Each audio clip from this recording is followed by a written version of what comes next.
ನಮಸ್ಕಾರ. ನೋಡಿ ಸಾಂದ್ರೆ ಕೊನೆಗೂ ಪೊಲೀಸ್ ಸಂಸ್ಥೆಯಲ್ಲಿ ಅರ್ಜಿಯನ್ನ ಕರೆದಿದ್ದಾರೆ. ಈ ಒಂದು ಅಧಿಸೂಚನೆ ಅದ ನಂತರ ಅರ್ಜಿಗಳು ಪ್ರಾರಂಭ ಆದಂತ ದಿನಾಂಕ 2/12/2025 ಅಂದ್ರೆ ಡಿಸೆಂಬರ್ ತಿಂಗಳಿನಲ್ಲೇನೆ ಅಧಿಸೂಚನೆ ರಿಲೀಸ್ ಮಾಡಿ ಅರ್ಜಿಗಳನ್ನ ಪ್ರಾರಂಭ ಮಾಡಿದ್ದಾರೆ. ನವೆಂಬರ್ ತಿಂಗಳಲ್ಲ, ಇದೇ ತಿಂಗಳಲ್ಲಿ ಅರ್ಜಿಗಳು ಪ್ರಾರಂಭ ಆಗಿರತ್ತೆ. ಮತ್ತೆ ಅರ್ಜಿ ಸಲ್ಲಿಸೋದಕ್ಕೆ ಕೊನೆಯ ದಿನಾಂಕ ಇಲ್ಲಿ ನೋಡಿ ಕ್ಲೋಸ್ ಡೇಟ್ ಕೊಟ್ಟಿದ್ದಾರೆ 31/12/2025. ಈ ಒಂದು ದಿನಾಂಕಕ್ಕೊಳಗಾಗಿ ಈ ಒಂದು ಪೊಲೀಸ್ ಸಂಸ್ಥೆಯಲ್ಲಿ ಪೊಲೀಸ್ ಇಲಾಖೆಯಲ್ಲಿ ಅರ್ಜಿ ಸಲ್ಲಿಸೋದಕ್ಕೆ ಅವಕಾಶ ಕೊಟ್ಟಿದ್ದಾರೆ.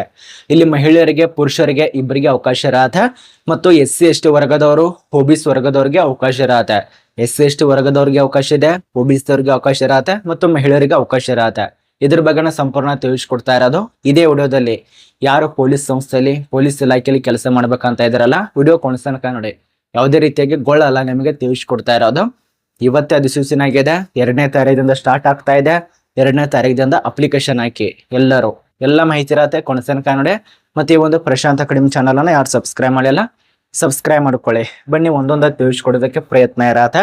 ನಾನು ಈಗಲೇ ತಿಳಿಸ್ಕೊಟ್ಟಿರುವಂತೆ ಅರ್ಜಿಗಳು ಪ್ರಾರಂಭ ಆಗಿರುವಂತ ದಿನಾಂಕ 2/12/2025 ಇದು ಓಪನ್ ಮಾಡದಂತ ಡೇಟ್ ಆಗಿರತ್ತೆ. ಅದರ ನಂತರ ಕ್ಲೋಸ್ ಡೇಟು ಇಲ್ಲಿದೆ ನೋಡಿ.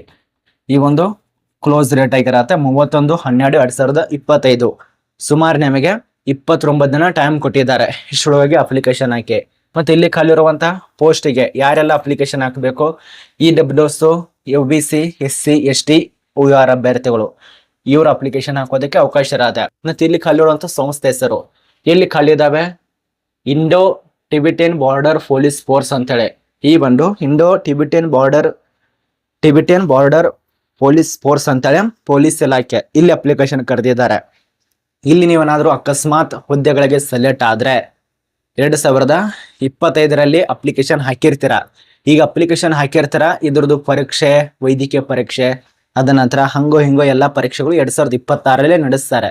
ಇಲ್ಲಿ ನೋಡಿ ವಿಚಾರ ಮಾಡಿ, ಇಲ್ಲಿ ಕೊನೆಯ ದಿನಾಂಕ 31 ಇದೆ, ಡಿಸೆಂಬರ್ 31. ಅಲ್ಲಿ ತನಕ ನಿಮಗೆ ಅಷ್ಟರೊಳಗಾಗಿ ಯಾವುದೇ ಪರೀಕ್ಷೆ ಆಗೋದಿಲ್ಲ. 2026ರಲ್ಲಿ ಫೆಬ್ರವರಿ ಮತ್ತು ಮಾರ್ಚ್ ತಿಂಗಳಲ್ಲಿ ಇದಕ್ಕೆ ಸಂಬಂಧಪಟ್ಟಂತೆ ಪರೀಕ್ಷೆಗಳು ನಡೆಸ್ತಾರೆ. 1 ತಿಂಗಳು 15 ದಿನ ಗ್ಯಾಪ್ ಇರತ್ತೆ.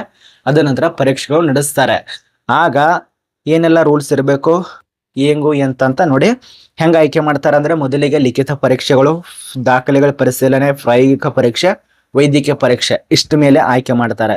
ಇನ್ನು ಆಯ್ಕೆದಂತ ಅಭ್ಯರ್ಥಿಗಳಿಗೆ ಸಂಬಳ ಎಷ್ಟು ಕೊಡ್ತಾರೆ, ಈ ಒಂದು ನಿಯಮಗಳಿಗೆ ಸಂಬಂಧಪಟ್ಟಂತೆ ಸಂಬಳ ಎಷ್ಟು ಸಿಗತ್ತೆ ಅಂದ್ರೆ ನೋಟಿಸ್ ದಲ್ಲಿ ಕೊಟ್ಟಿರುವಂತ ಮಾಹಿತಿ ಇಲ್ಲಿದೆ ನೋಡಿ.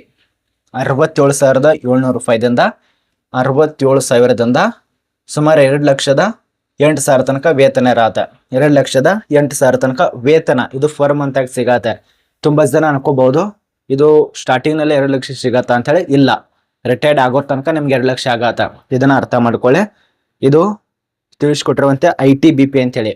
ಬೇಕಾದ್ರೆ ITBP ರಿಕ್ರೂಟ್ಮೆಂಟ್ ಅಂತ ಸರ್ಚ್ ಮಾಡಿ, ತುಂಬಾ ವಿಡಿಯೋ ಬರ್ತವೆ, ತುಂಬಾ ಆರ್ಟಿಕಲ್ ಬರತ್ತೆ. ಅದನ್ನು ನೋಡ್ಕೊಂಡು ಅಪ್ಲಿಕೇಶನ್ ಹಾಕಿ, ಅಥವಾ ಈಗ ನಿಮಗೆ ಮಾಹಿತಿ ಗೊತ್ತಿತ್ತು ಅಂದ್ರೂ ಕೂಡ ಅಪ್ಲಿಕೇಶನ್ ಹಾಕಿ.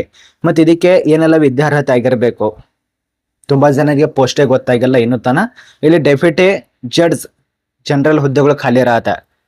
ಈ ಒಂದು ಡೆಪ್ಯೂಟಿ ಜಡ್ಜ್ ಅಟಾರ್ನಿ ಜನರಲ್ ಹುದ್ದೆಗಳು ಖಾಲಿ ಇರತ್ತೆ.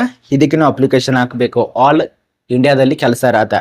ಟೋಟಲ್ ಆಗಿ 7 ಪೋಸ್ಟ್ಗೆ ಅಪ್ಲಿಕೇಶನ್ ಕರೆದಿದ್ದಾರೆ. 7 ಹುದ್ದೆಗಳಿಗೆ ಅಪ್ಲಿಕೇಶನ್ ಹಾಕಿ. ಯಾರ್ಯಾರಿಗೆ ಪೋಸ್ಟ್ ಇದಾವೆ, ಯುವ ಅಭ್ಯರ್ಥಿಗೆ 5 ಪೋಸ್ಟ್ ಇರತ್ತೆ.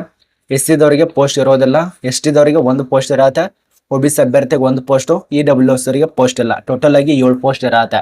ಆಗಲೇ ತಿಳಿಸ್ಕೊಟ್ಟಿರುವಂತ ಡೆಪ್ಯೂಟಿ ಜಡ್ಜ್ ಜನರಲ್ ಅಧಿಕಾರಿ ಹುದ್ದೆಗಳು ಖಾಲಿ ಇರತ್ತೆ. ಇದಕ್ಕೆ ನಾವು ಅಪ್ಲಿಕೇಶನ್ ಹಾಕಬೇಕು. ಇಲ್ಲಿ SSLC ದವರಿಗೆ ಅವಕಾಶ ಇರೋದಿಲ್ಲ. ಸೆಕೆಂಡ್ PUC ದವರು ಕೂಡ ಅವಕಾಶ ಇಲ್ಲ. ಡಿಗ್ರಿ ಆದಂತ ವ್ಯಕ್ತಿಗಳಿಗೆ ಅವಕಾಶ ಇರತ್ತೆ. ಇದನ್ನ ನೋಡ್ಕೊಂಡು ಅಪ್ಲಿಕೇಶನ್ ಹಾಕಬೇಕು. ಅರ್ಜಿ ಸಲ್ಲಿಸ್ತಾನ ಅಂದ್ರೆ ಹಂಗೆ ಇದೆ ಕರೆದಿದ್ದಾರೆ ಅಂತ ಹೇಳಿ ಅರ್ಜಿ ಸಲ್ಲಿಸಕ್ ಆಗಲ್ಲ. ಇದೊಂದು ಅರ್ಥ ಮಾಡ್ಕೊಳ್ಳಿ. ಹುದ್ದೆಗಳ ಬಗ್ಗೆ ಎಲ್ಲ ತಿಳ್ಕೊಂಡೇನೆ ನೀವು ಅಪ್ಲಿಕೇಶನ್ ಹಾಕಬೇಕು. ಇನ್ನು ಅರ್ಜಿ ಶುಲ್ಕದ ವಿಷಯ, ಮಹಿಳಾ ಅಭ್ಯರ್ಥಿಗಳಿಗೆ ಇಲ್ಲಿ ನೋಡಿ SC ಅದ ನಂತರ ST ನೀನಾದ್ರೂ ವುಮನ್ ಅಭ್ಯರ್ಥಿ ಆಗಿತ್ತಂದ್ರೆ ನಿಮಗೂ ಕೂಡ ಯಾವುದೇ ರೀತಿಯಾಗಿ ಶುಲ್ಕ ಇರೋದಿಲ್ಲ. ನಿಮ್ಗೆ ಶುಲ್ಕ ಇರೋದಿಲ್ಲ. ನೀವೇನಾದ್ರೂ ಸಾಮಾನ್ಯ ಅಭ್ಯರ್ಥಿ ಅಂದ್ರೆ ಯುವ ಅಭ್ಯರ್ಥಿ, OBC ಅಭ್ಯರ್ಥಿ, ಈ ಒಂದು ವರ್ಗದವರಿಗೆ 100 ರೂಪಾಯಿ ತನ ಅರ್ಜಿ ಶುಲ್ಕ ಇಟ್ಟಿದ್ದಾರೆ. ಈ ಒಂದು 100 ರೂಪಾಯಿ ತನ ನೀವು ಅಪ್ಲಿಕೇಶನ್ ಫೀಸ್ ಅನ್ನ ಪಾವತಿ ಮಾಡಬೇಕು. ಆನ್ಲೈನ್ ನಲ್ಲಿ ಪಾವತಿ ಮಾಡಬೇಕಾಗತ್ತೆ.